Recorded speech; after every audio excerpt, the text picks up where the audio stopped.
Senador, mga senador mula sa minorya naghain na ng resolusyon para hikayatin po kayong sumuko na sa International Criminal Court.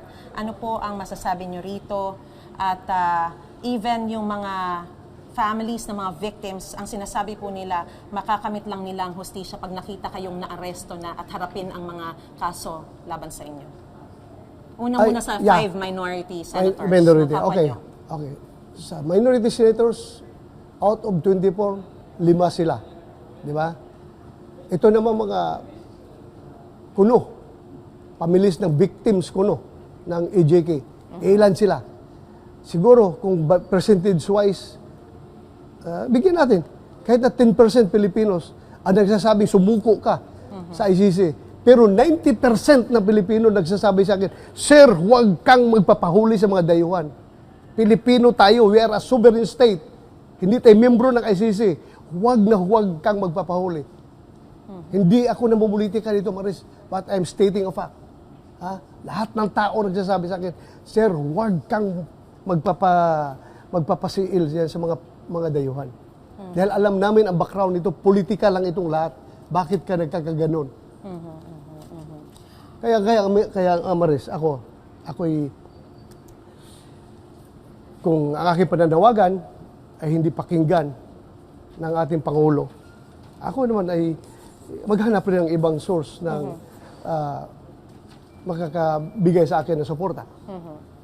Hindi naman would that mean magtatago ulit kayo? In your own words, sabi magtatago kayo. So in your own words, would that mean magtatago kayo ulit? Hindi ako magtatago, kundi mag-aapila ako doon sa aking mga kapwa PMAers.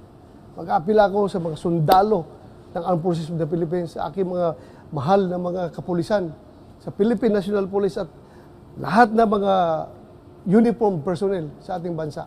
Ako yung maapila sa inyo. At na sana suportahan nyo ako. I would like to dedicate to you a very famous line sa Philippine Military Academy hymn. May isang linya dyan na yung puso natin ay talagang nandyan ng lahat ng ating courage, integrity, and loyalty. And it goes this way.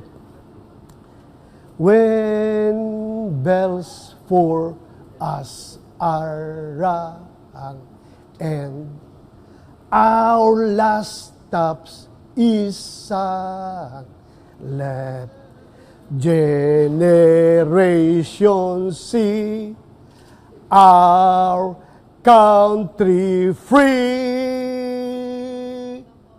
Alright. Yun po ang pinakabuod ng aming PMA hymn. Okay. Lahat kami ay ayaw magpa-oppress sa mga dayuhan.